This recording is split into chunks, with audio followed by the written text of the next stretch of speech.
to the Mark Prater podcast, where our aim is to connect our global family of churches with our executive director. Mark, as you well know, one of the things that I appreciate that marks our family of churches, the pastors in Sovereign Grace, is that we're committed to be lifetime learners. This is a movement of pastors who read and are dedicated to learning, and you are no exception. And so we just want to take this podcast to hear from you, just a few quick hits of books that you're reading and recommendations that you can make to the Sovereign Grace pastors that are reading and listening to this. Yeah, I'm like you, Ben. I'm grateful for the culture we have to be lifelong learners as pastors in Sovereign Grace. I think we all feel, boy, I wish we'd give some more time to study. It seems like we could always be reading more, but whatever attempts we make, and to encourage you guys that are listening to this, whatever attempts you can make to study, please do. So here's some books I've been reading recently. A book called Big Hearted. Are you, and semicolon or a colon, are you giving happily or hesitantly? It's a book by Joel Morris, who's over at Union School of Theology. I think he's the executive director of that program over there. And he just does a great job of stirring generosity by showing us biblically how our God is a generous and happy giver.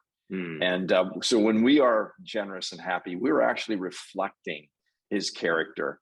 He spends a chapter, obviously, in 2 Corinthians 8 and 9, so that classic text for giving. But he does a broader scope biblically, and just has some great stories in there about generosity. So if you're looking to just grow in this area or help your church grow in this area, this would be a book that I would recommend. Another book I'm reading, Iron Sharpens Iron, The Grace of Friendship, or Friendship and the Grace of God, by Michael Haykin. And he begins with just a biblical basis for friendship. You see that in the lives of David and Jonathan, obviously Paul and Timothy. And then he looks at historic friendships, which is very instructive and illuminating. Andrew Fuller and John Ryland, John Newton and John Ryland, and Andrew Fuller and Thomas Stevens. So they were all pastoring at a similar time, and actually pastored geographically distant from one another. It's just actually very heartwarming to see how they cultivated friendship through the writing of letters to one another. And he's just making a case for why friendship is important. And the reason he wrote the book is because he was talking to a seminary student who had a professor that told him, as a pastor, don't make any friends with members of your congregation because they'll come back to bite you. And don't make any friends with the other guys on your pastoral team because that'll come back to bite you. And Haykin was just, horrified by that, essentially, and decided, I'm going to write a book on friendship. And our friendships are so important in Sovereign Grace. I'm reading this book in part because we're a family of churches that builds relationally. So I'm hoping this book helps us to strengthen that. I've actually given this as a gift to the leadership team, and we hope to discuss it at our retreat together in June. So Iron Sharpens Iron, Friendship and the Grace of God by Michael Haykin. Another book, a larger book, The Holy Spirit, written by Greg Allison and Andres Kostenberger. It's a little bit more academic, but very accessible. I think a member of our churches could read the book and benefit. It's just longer. They do a biblical theology of the Holy Spirit, systematic theology of the Holy Spirit, have a wonderful conversation about the continuationism, cessationism debate. They would lean and I think are continuationists, and they just treat all of that really, really well. So if you need a good resource for pneumatology or for the doctrine of the Holy Spirit, I would recommend that book. Another one I just finished, You're Only Human by Kelly Kapic. And it's a book that essentially makes a biblical case for us to live more aware of our limitations and weaknesses as creatures. And when we don't live aware of those, we try to act like the creator. And Kapic does a couple of things really well. He makes a good distinction between sin, what is truly sin, and what is limitations and weaknesses, and helping us not to confuse those two things.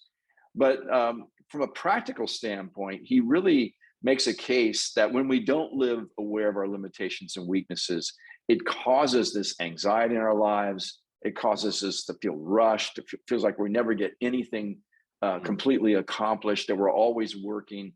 And he's like, we're not designed to live that way because we are creatures. So wonderful book by Kelly Kapic. And then let me just mention one more, Crying Out for Vindication, The Gospel According to the Book of Job by David Jackson. It's a shorter book. It's 200 pages. I've read a commentary on Job before, Christopher Ash's commentary, which is wonderful. But this one was really helpful in taking obviously larger sections of Job together. And he does a wonderful, consistent job of connecting it to the gospel of Jesus Christ. I read that devotionally. Obviously, you can read it for sermon prep, but it really edified my soul as I read it devotionally as well. So a few books that I'm reading and have read and would commend to the guys that are listening to, or anyone listening to this podcast. Love it. Each one sounds very helpful. Looking forward to checking those resources out. So thanks for the recommendations. You had sorry, go ahead. Oh, go ahead. Oh, you had suggested that I could give a couple of recommendations as well. That's what I was going to ask you to do. So the first one is a book by Sam Crabtree called Practicing Thankfulness, Cultivating a Grateful Heart in All Circumstances. Maybe you guys have heard of Sam Crabtree's first book, Practicing Affirmation, or previous book anyway, Practicing Affirmation, which I commend heartily as well. But just for your own soul, and then also as we lead our churches into being grateful in all circumstances, it's a helpful resource. And then a classic that I was reminded of, because we're going through the Gospel of John, and so it's one of the books I read each week when I'm doing sermon prep, is J.C. Ryle's Expository Thoughts on the Gospels. If guys have forgotten about that book or haven't heard of that series of books actually on the Gospels, I commend it to you. It is deeply edifying in personal devotions. It is helpful in sermon prep. One of the things that's most helpful is that there are just fantastic quotes in Rile, because guess what? J.C. Ryle is a better preacher than you are. And so he is very helpful for preachers when you're working through the gospel. So I commend that series if you've forgotten about or aren't aware of it. Expository Thoughts on the Gospels by J.C. Ryle. Anything else you want to say before we go, Mark? No, just keep reading. Keep reading. And we're grateful that you guys and gals have tuned in to watch or read this podcast. Thank you for that. And we'll see you here, Lord willing, next week. Bye for now. Thank you for watching. If you have questions or comments, Mark would love to hear from you. For more videos like this, hit subscribe on YouTube or by email at markkprater.com.